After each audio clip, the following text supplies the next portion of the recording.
everyone ambaye alipatana na kifo kwa njia ile. It's regrettable, na I send my hearty condolences to the families of all the bereaved. Secondly, the Constitution of Kenya allows for expression through demonstrations, presentation of memoranda, and I think that is something which the founders of this country fought hard for. So from where I sit on the side of the Constitution. I don't think kama kuna makosa ya vijana kujieleza. I think the only issue now where I have now chosen to at least request our young people is I know damu yetu sisi ni iko mbio sana, kwa sababu ideas zetu ziko faster sana, na ikikosa platform ya kuwa implemented haraka, maybe our patience grows weary or thinner day by day. But I think over and above all the constitutional leeway to express ourselves, the only thing I will request all the young people of Kenya is we have come from far as a country. Zuo sita tuko naye PS Mheshimiwa Fikirini Jacobs. Mheshimiwa ujambo? Mimi ni comrade bwana, si mheshimiwa. Mimi niko fine. Lakini bado you are the PS na the honorable ni mheshimiwa. Sawa tu, lakini I'm comfortable to be referred to as a comrade. Mheshimiwa, tumeona ukihusika kwenye miradi ya vijana. Mradi wa Nyota umeweza kufikia wapi mpaka sasa? Mradi wa Nyota ni mradi uko sawa. Nafikiri mmesikia pia on several occasions president pia akizungumzia. Ni project nzuri sana, especially targeting youth ambao hawakuenda beyond form 4. It has two major components. First component is business support. The second one is enhancing employability. So for business support, I think the youth applied and the deadline was 15th of May.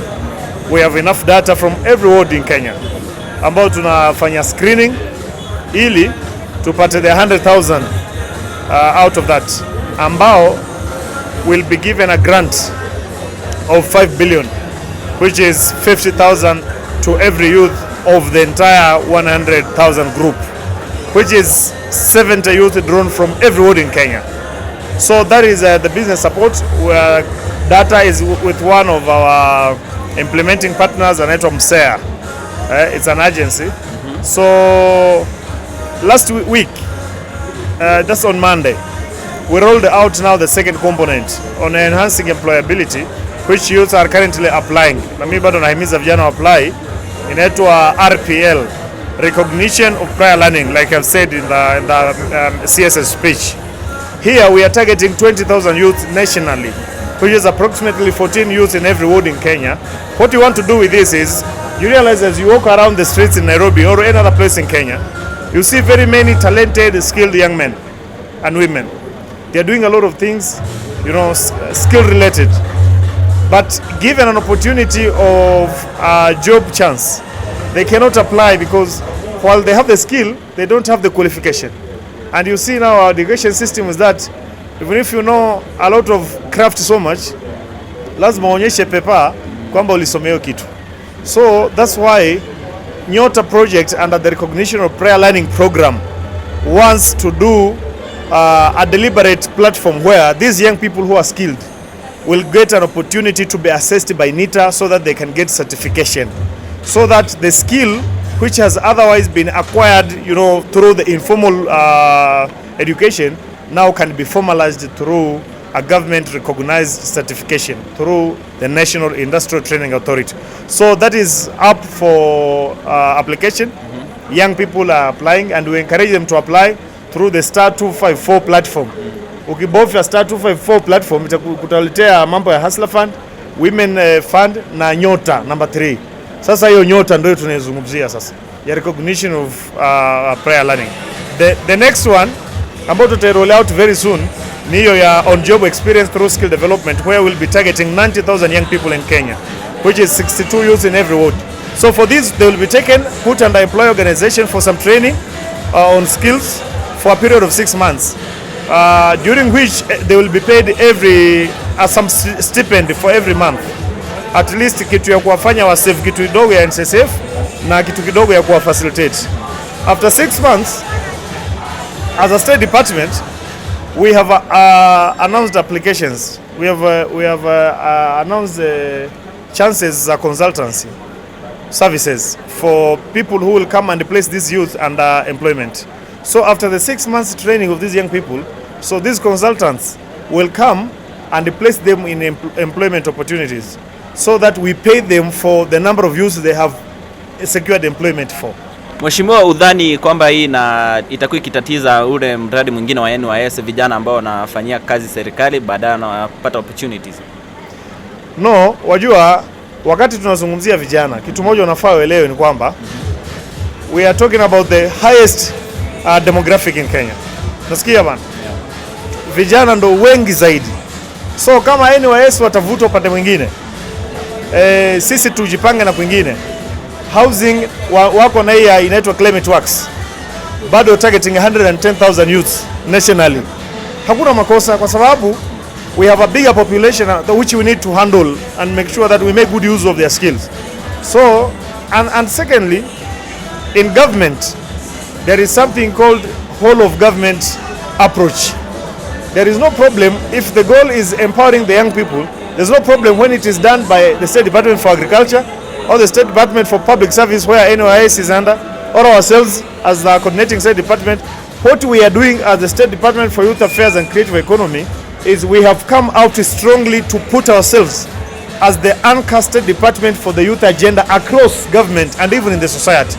That's why I said, and we are organizing, we have a ready concept paper now to do a high-level multi-stakeholder engagement for all the organizations, multinationals, which are in Kenya and dealing in youth-related activities across different counties in Kenya, so that it is easy to coordinate them. Because, for example, Nairobi County here, we might have more than 1,000 CSOs. It's very possible because I'm giving the example of Kilifi County alone, which is a rural county and has 200 CSOs. I'm imagining that Nairobi might even have about 1,000. So these CSOs, CBOs, non-governmental organizations, they are all dealing with youths in different platforms. But now, because there has never been a platform where it is easy for the government and them to partner, sometimes we feel like there's a detachment. That's why we want to hear them, to see how best we can be able to support them so that they support our youths. I think that's the broader goal in whole of society and government approach. That's what I mean. Asante Mheshimiwa, labda swali la mwisho ambalo ningetaka kukuuliza. Kuna maandamano ambayo yaliweza kufanyika siku ya Jumatano. Una maoni yapi kuhusiana na jambo hili? Kwa sababu kuliweza kutokea uharibifu wa mali na vile vile kuna watu ambao waliweza kuyapoteza maisha yao. Kwanza kabisa, for everyone ambaye alipatana na kifo kwa njia ile, it's regrettable, na I send my hearty condolences to the families of all the bereaved. Secondly, the Constitution of Kenya allows for expression through demonstrations, presentation of memoranda, and I think that is something which the founders of this country fought hard for. So from where I sit on the side of the Constitution. I don't think kama kuna makosa ya vijana kujieleza. I think the only issue now where I have now chosen to at least request our young people is I know damu yetu sisi ni iko mbio sana, kwa sababu ideas zetu ziko faster sana, na ikikosa platform ya kuwa implemented haraka, maybe our patience grows weary or thinner day by day. But I think over and above all the constitutional leeway to express ourselves, the only thing I will request all the young people of Kenya is we have come from far as a country, historically speaking, and we definitely have the conscience as young people enough to push this country even further ahead of us. I think the only thing I will request is even at the heart of the divergency in our opinions, in our ideas, in our ideologies, our fidelity to the preservation of our republic, our fidelity to the preservation and advancement of Kenya, I think should be unshaken and constant. And this, I think, should be a dream for every young person in Kenya. Because you realize this, I might have the best of ideas in this world. You might have the best of the ideas in this world. But the basic denominator for the application of this idea, for us to actually clap for you in the area of how well your idea is, at least the common denominator is the presence of our republic. We need the country for us to plant our ideas. As we do everything, let's at least have the common dream of preserving our republic. Thank you. Thank you Mheshimiwa, asante kwa muda wako.